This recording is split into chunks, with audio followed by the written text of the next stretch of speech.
right, welcome to another episode of the Biblical Preaching Podcast. Michael, hello. Hi, it's good to be with you and everyone else again. Welcome back. In the middle of the summer as well.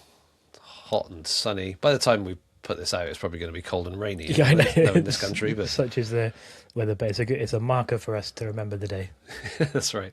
So we're going to talk about something together that, I don't know, for me it's been kind of floating in the background ever since I studied preaching with Haddon Robinson, whenever that was, 20 odd years ago.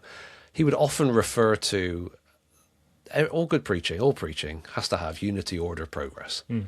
And he'd just sort of say it as if we all knew it. And I'm sure a lot of us were looking at each other going, oh, okay, let's write that down. How quick can I write those things down?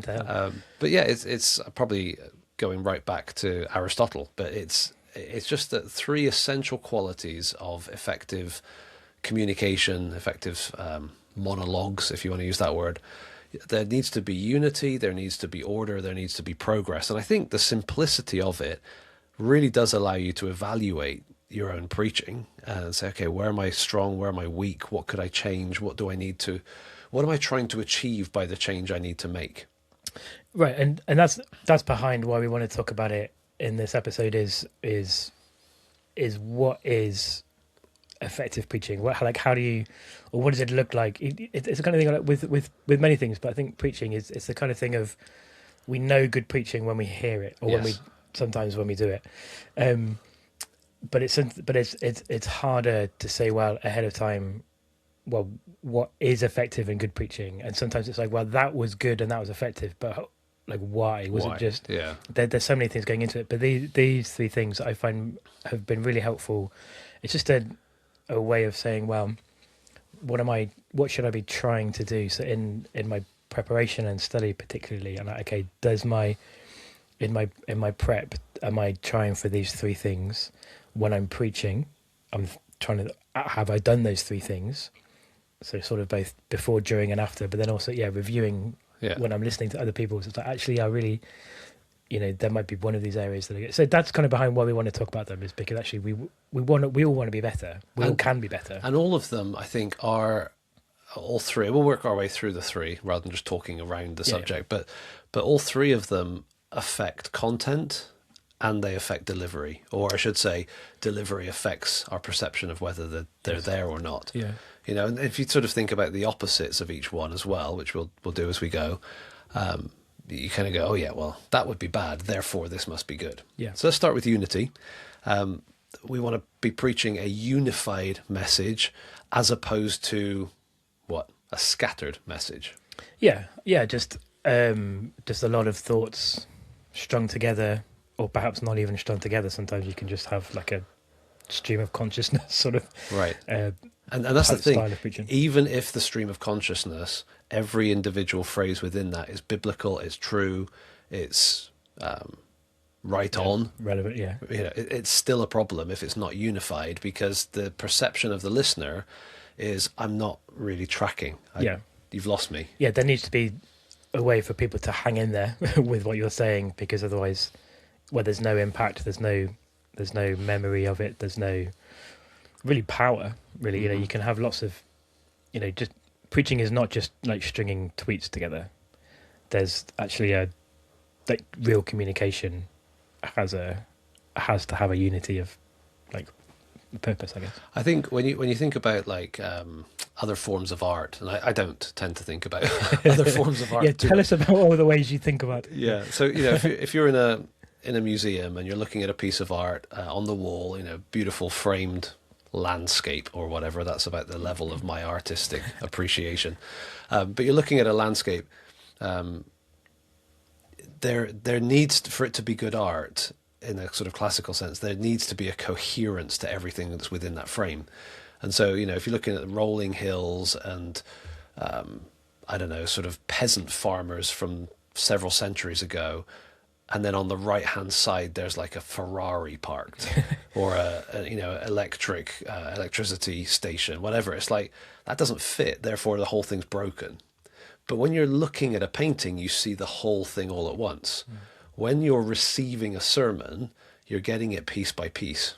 And so it's maybe less obvious because people will assume it's united. The pieces go together. But when they're starting to have to work to see how this relates to the message, that's where it's starting to feel a little bit off. So I suppose you can do something in a sermon that is jarring, something inappropriate, something crass, or, just not funny and awkwardly so. That's immediately jarring. But if you're giving an illustration, or you're making an allusion to another part of the Bible, or you're making an application, people will assume this is relevant until they start consciously thinking, hang on, I'm lost. And once it's like, hang on, I don't get the connection, then the unity is broken, or it's weakened. But instead of being the sort of jarring image on a landscape that you can take in all at once, at least at a superficial level, in a sermon, it's coming word by word over the course of 30, 40 minutes, whatever length it is. And so the process of recognizing disunity will be subconscious, it will be slow, gradual, unless it's jarring. And therefore, we do need to think it through, and also make sure, even if we know that something fits, if it's going to sound like it doesn't, do we need to introduce it better so that it does? People tend to, their first assumption is that the preacher knows what they're going on about. That would, I hope, be a default thought. But then actually, if their listeners ever have the sense that, okay, the preacher doesn't know where they're going, or they don't know what they're trying to say in kind of a big picture sense. Like if you don't know what the artist is trying to draw, then you're sort of lost.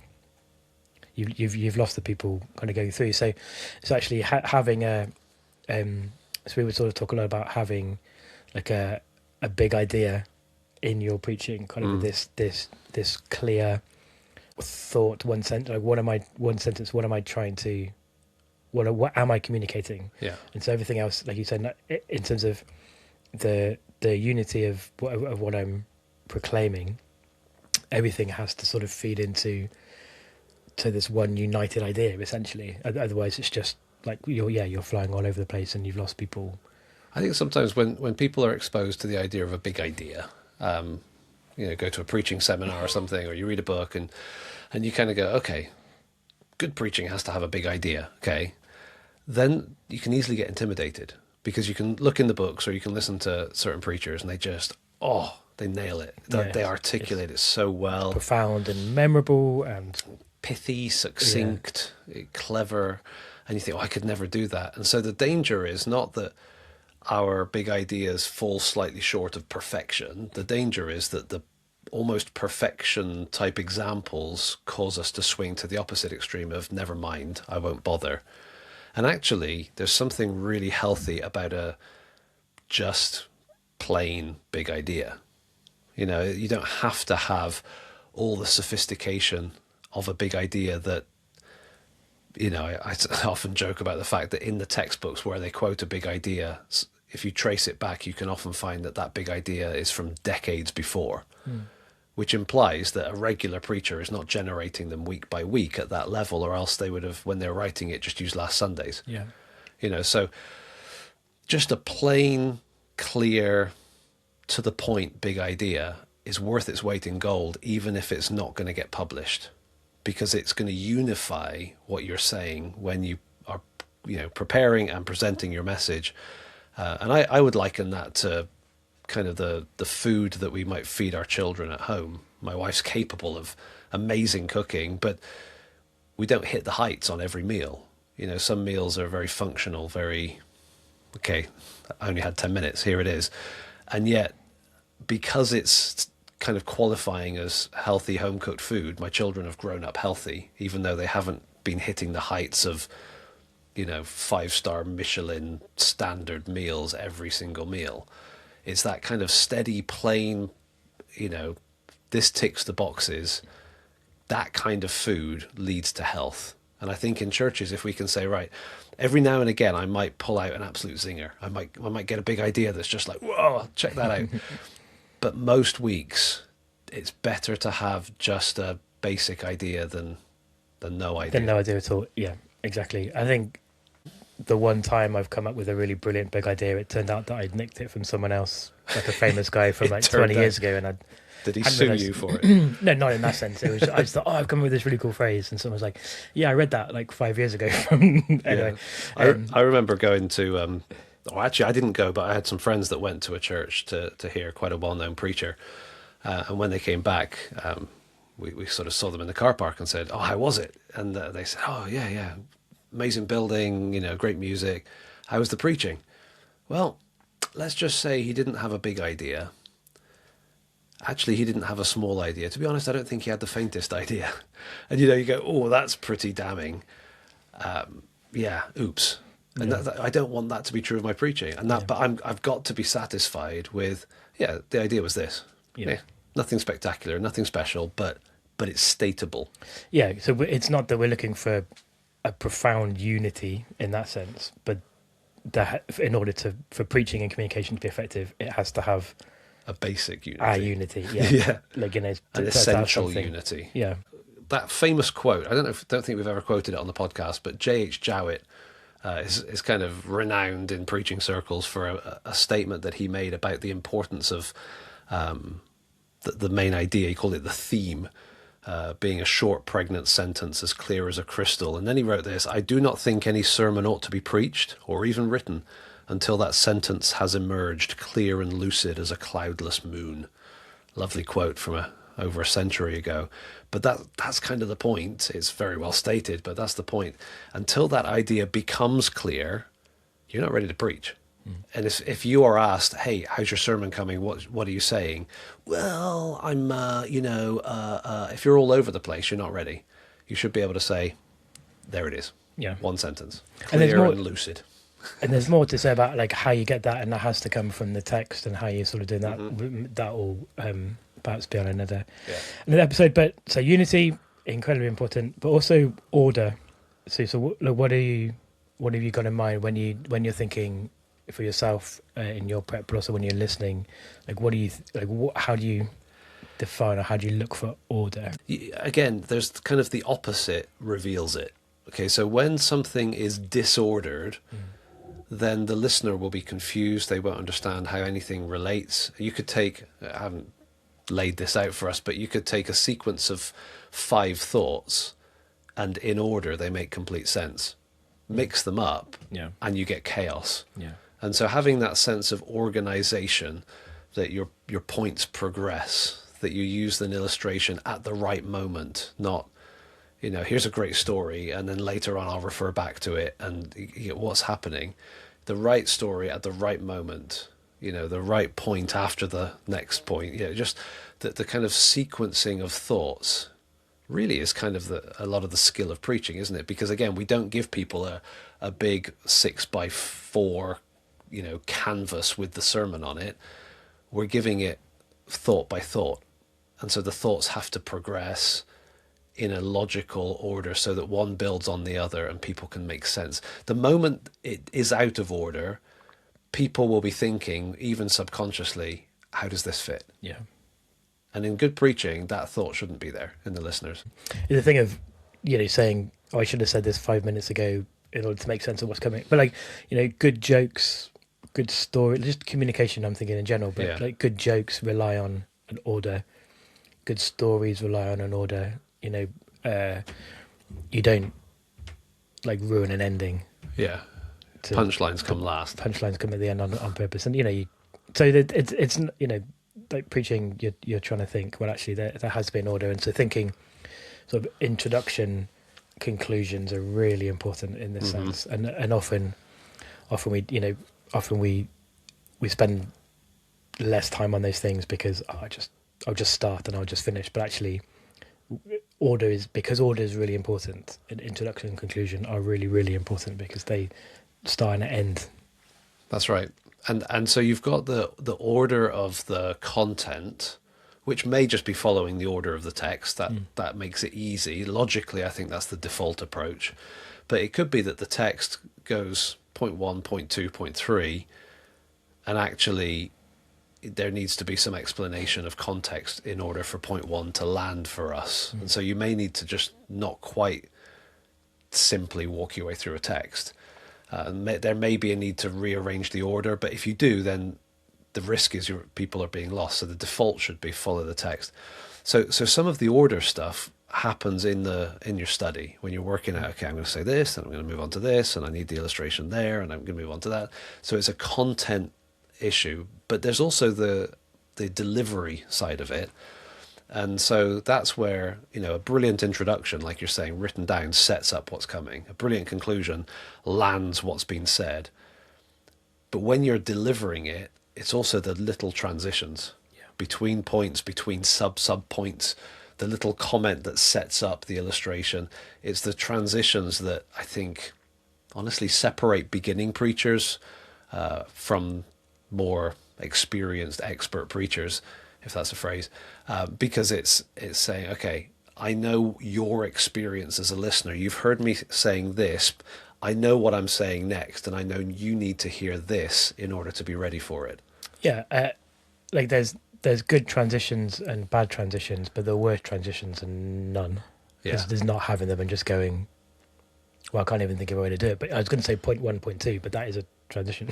Yeah. So it's not a particularly great one. But yeah, just not thinking through those transitions, not explaining, or it's not even explaining why the next point is coming. It's giving people a chance. It's the opportunity to to go with you. And so, a kind of bad transition might be just almost like a sort of breathless turn into a different direction. Yeah. So it's like, and is really brief, Yeah.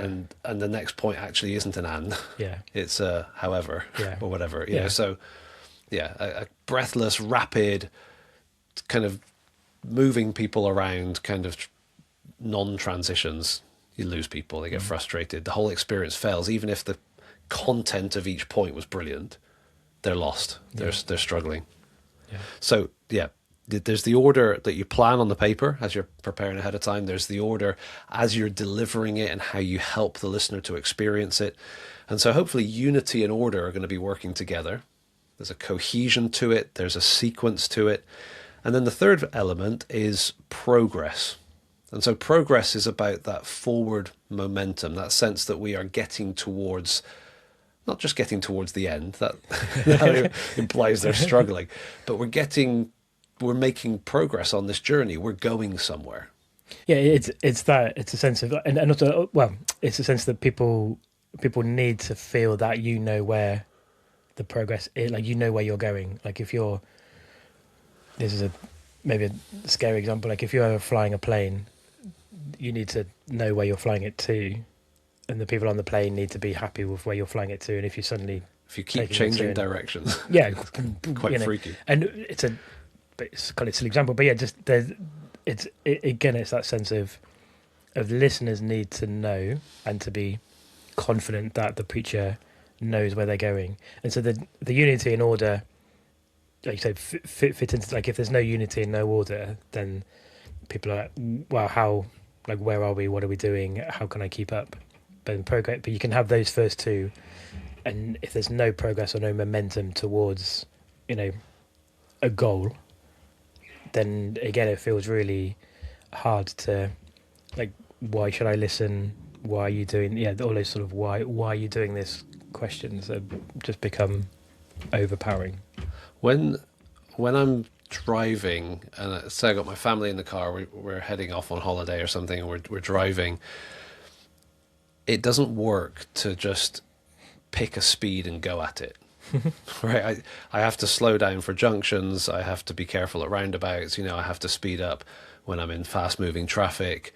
So there's all sorts of variety there. And my children, who are sat in the back, will not comment about my driving unless it doesn't feel right. Okay.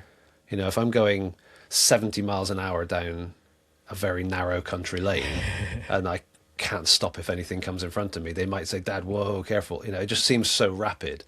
But 70 miles an hour on the motorway seems completely sane and normal. If I don't stop at a junction, they will freak out. But because I do, they don't. You see what I mean? And so it's not that as preachers we have to pick a pace and just drive forward. We're definitely not talking about a sort of relentless preaching style. but it's having the appropriate pace for the moment in the message. And so if you're saying something that's really moving or thought-provoking, maybe it is a moment to slow it right down. But if you stay slowed right down, people get frustrated and they go, well, are we going anywhere? Yeah. You know, and so you'd only rapid through a serious bit that needs the pause, the slowing, the gentle pace. But equally, if you do gentle pace when people are like, could you just get going here? Put your foot down, you know, you're driving at 40 on a motorway. This is driving me nuts. So it's getting the variations, not so fast you lose people, not so slow they get frustrated, and the appropriate shifts in between. But the beauty of it is on a journey, we could drive 12 hours and stop at a red light, speed up on a motorway, whatever. But my children would never at any point in that journey say, why aren't we moving? If they're confident that I know what I'm doing. Yeah. And so it's the same with preaching. If people know, okay, this preacher knows where he's going, they've got a plan, they're communicating it, they're taking us with them, they're sensitive when they need to slow down, they're speeding up at the appropriate time. People aren't thinking about progress. Yeah.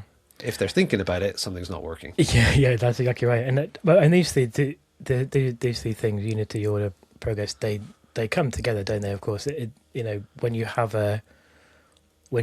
your big idea, kind of message idea, message purpose, you know, you and your listeners know, okay, I know what I'm communicating, I know how I'm going to communicate it, and I know how I'm going to get there. You know, there's because you've done the work on unity and order, progress in theory should then just be a more simple, maybe kind of obvious thing, because you know you have, like, progress is just get to where you want to go in the best way possible. Yeah. And so the three are sort of in that order, but they certainly come together. Yeah, and I think, within the progress, there's also a sense of energy. And sometimes people are plodding to where they're going to go, and everybody knows, that they'll get us there, but my goodness, I'm bored. Yeah. You know, so sort of plodding isn't the same as getting there, but equally just being rapid, being sort of nervous and charging ahead doesn't satisfy anyone either. There is a real kind of sensitivity, and different crowds, different groups, second language listeners, all those kind of things can affect the pace that we work at. Acoustics. I was in a church building last year where they said you got to speak slightly slower because of the echo. Oh wow. It's like, woof, that's a new challenge.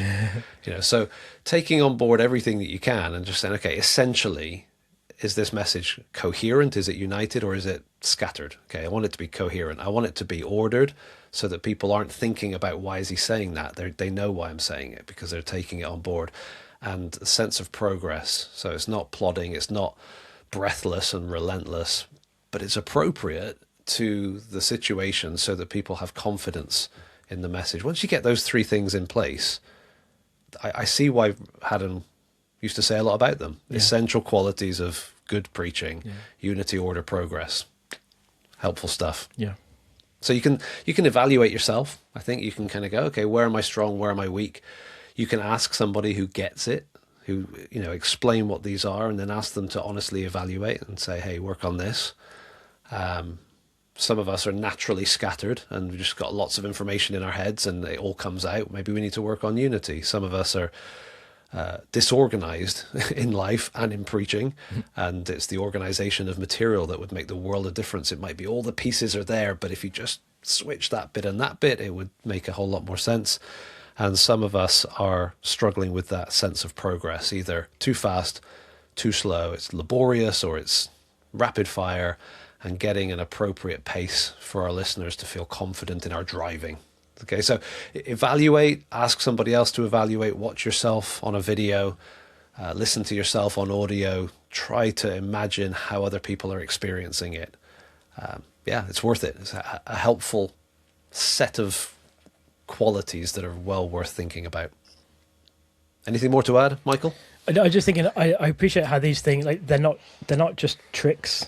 No. They're not like, how do you improve your preaching? That's, like there'll be like $1 million kind of business, like how to improve your preaching. It's just these aren't kind of secret tips and trick. They're just things that are considered that are true in all communication, that we sort of we almost instinctively know this is true just in conversations. If we need to have a proper serious sit down sort of conversation with someone, we know we need to have what we're going to say in kind of with unity and order, and we need to get to where we want to. We just know sort of instinctively, but because we know instinctively, we don't tend to actually think about kind of why. So I like how these things, they're not just like tricks, right? They're actually things that are not easy to correct, but they're simple, I think, to grasp and simple to work on each time we preach. And there's plenty of these things.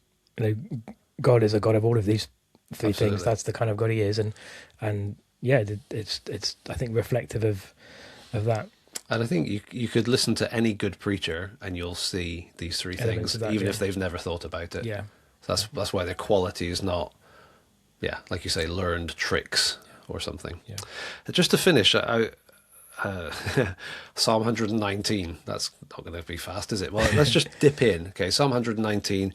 As you probably know, 176 verses broken into these blocks of 8 verses, and each block beginning with the same letter in Hebrew, but it's kind of taking 5, 6, 7, 8 references to the Word of God using different terms, the statutes, the law, the testimonies, that sort of thing, and it's making comments about them. So I'm not going to even read a complete block, but just the beginning and the end of one of them, verse 105, your word is a lamp to my feet, a light to my path.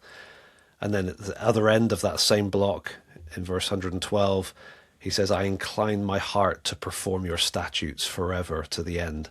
Just thinking about the unity, order, progress of our preaching, as that is communicated effectively, as the Word of God is communicated, is guiding people, it's giving them a pathway to walk down, it's showing them how to live and all of the kind of the practical realities.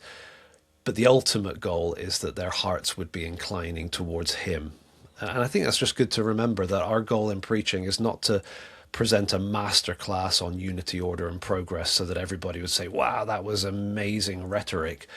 The goal is that their hearts would be pointed toward God at the end of it. And these are things that are going to help that, because if these are not there, people are going to be thinking about our preaching. Like, my goodness, he was scattered this morning. What was he on about? He lost me with his second point. Once people start thinking about us, their hearts are not inclining towards God. And so God's word is given as a light to the feet, light to the path. And the goal is that hearts would be leaning in his direction.